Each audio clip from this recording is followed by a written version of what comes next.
సమాజంలో గౌరవం కావాలంటే, గుర్తింపు కావాలంటే రియాలిటీలో ఉండాలి. నిజంలో బతకాలి. అబద్ధంలో బతుకుతూ, అబద్ధాన్ని వాదిస్తూ, అబద్ధాన్ని నమ్ముతూ ఉంటే సమాజంలో గుర్తింపు, గౌరవాలుండవు. ఇప్పుడు ఇది వాటర్ బాటిలు. కాదని నేనంటే కుదిరిద్దా? ఇది పెన్ను. కాదు గన్ను అంటే కుదిరిద్దా? ఇది మొబైలు. కాదు ఇంకేదో అంటే కుదిరిద్దా? నిజాన్ని ఇప్పుడు నిజం కాదు అని ఫస్ట్ ఇది పెన్ను గాదు, గన్ అని మొదట్లో చెప్పినప్పటికి గూడా, పెన్ను అని నిజం తెలిసాకైనా ఒప్పుకోవాలి గదా! రియాలిటీలోకి రావాలి గదా! రాకపోతే పిచ్చోడని వదిలేస్తారు అతన్ని. ఇప్పుడు వైసీపీ అర్థం చేసుకోవాల్సింది ఇదే. జగన్ అర్థం చేసుకోవాల్సింది ఇదే.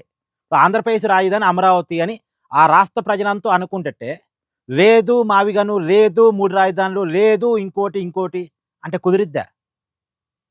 ప్రజలందరి అభిప్రాయంలోకి జగన్ రావాల్సిందే. నిజంలోకి రావాల్సిందే.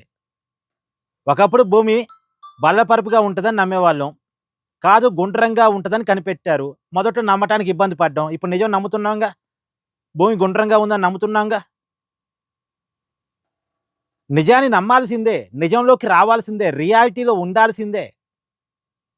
ఇప్పుడు వైసీపీకి 11 మంది ఎమ్మెల్యేలు ఉన్నాయి. 11 ఉండొచ్చు గాక కానీ 11 అయితే ఉన్నాయి. ఆ 11 మందికి ఓట్లేసిన ప్రజలు అసెంబ్లీకి వెళ్ళాలనే ఉద్దేశంతో ఓట్లేసారుగా. వెళ్ళాలి వైసీపీ అసెంబ్లీకి. వెళితే గౌరవం దక్కదని ముందే చెప్తే ఎట్టా?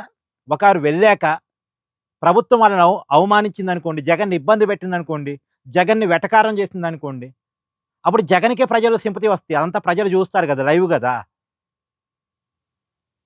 అసెంబ్లీకి రమ్మని అడిగిన వాళ్ళు అసెంబ్లీకొచ్చిన తర్వాత ఇబ్బంది పెట్టారనుకోండి, మాట్లాడనివ్వలేదనుకోండి, ప్రజా సమస్యల మీద జగన్ మాట్లాడుతుంటే ఆపారనుకోండి, అదంతా ప్రజలు చూస్తారు. అప్పుడు జగన్‌కే సింపతి. ప్రజలు ఎవరిని అవమానించినా ఊరుకోరు. గతంలో చంద్రబాబు నాయుడిని వైసీపీ అవమానపరిచింది అని ప్రజలు ఫీలయ్యారు. అది వైసీపీ ఓటమిలో ఒక కారణం. ఇప్పుడు జగన్‌ని కూటమి అవమానించినా సరే జనం యాక్సెప్ట్ చేయరు. ఫస్టు జగన్ అసెంబ్లీకెళ్ళాలి. ప్రజా సమస్యల మీద మాట్లాడే ప్రయత్నం చేయాలి. మాట్లాడనివ్వకపోతే అది ప్రజలు చూసుకుంటారు. కానీ ఆ ప్రయత్నమే చేయకుండా నేను పోతే మాట్లాడనివ్వరు అంటే ఇది అబద్ధం గదా! పోతే మాట్లాడనివ్వరు అనేది. పొయ్యి మాట్లాడనివ్వకపోతే నిజమైద్ది. అంటే నిజం ప్రజలు చూస్తారు. ప్రజలు నమ్ముతారు. కానీ అబద్ధం ప్రజలెందుకు యాక్సెప్ట్ జేస్తారు?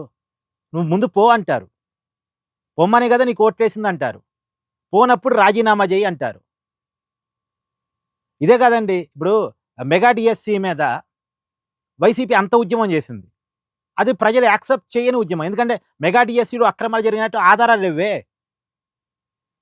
ఏదో కడుపు మంట కనపడుతుందని తప్ప అంటే వైసీపీ ఒక్క మెగా డీఎస్సీ ఇవ్వలేదు. అదే ఒక్క డీఎస్సీ నోటిఫికేషన్ కూడా ఇవ్వలేదు. కూటమేమో ఏకంగా మెగా డీఎస్సీ ఇచ్చింది. అంటే వాళ్ళు చేయలేని పని వీళ్ళు చేశారని కడుపు మంట తప్ప, అక్రమాలు జరిగినట్టు ఆధారాలు లెవ్వు అని ప్రజల కళ్ళ ముందు కనపడుతున్నప్పుడు, జగన్ విలన్ కావడం తప్ప ఏముంది? అదే ఒక నిజమైన ప్రజా సమస్య మీద ఉద్యమం చేశాడనుకోండి, సమస్యలు లేకైతే కాదుగా. ఇప్పుడు ఆరోగ్యశ్రీ బకాయిలున్నాయి ఎగ్జాంపులు. లేదు కొత్త పెన్షన్లున్నాయి. ఇవి నిజాలు. నిజమైన సమస్యలు. లేదు గిట్టుబాటు ధర ఉంది రైతులకి సంబంధించి.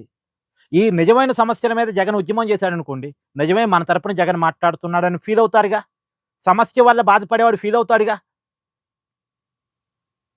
అసలు నిజాలతో నాకు సంబంధమే లేదు. నేను అబద్ధాల్లోనే బతుకుతా అంటే పిచ్చోడంటారు. ఇప్పుడు వైసీపీ అసలు 151 నుంచి 11కి ఎందుకు పడిపోయామన్నది అంత దారుణమైన ఓటమి ఎందుకన్నది ఆలోచిస్తే నిజంలో లేకపోవటమే కారణం. రియాలిటీలో లేకపోవటమే కారణం. ఇప్పటికీ రియాలిటీలో రాకపోతే ఎట్టండి?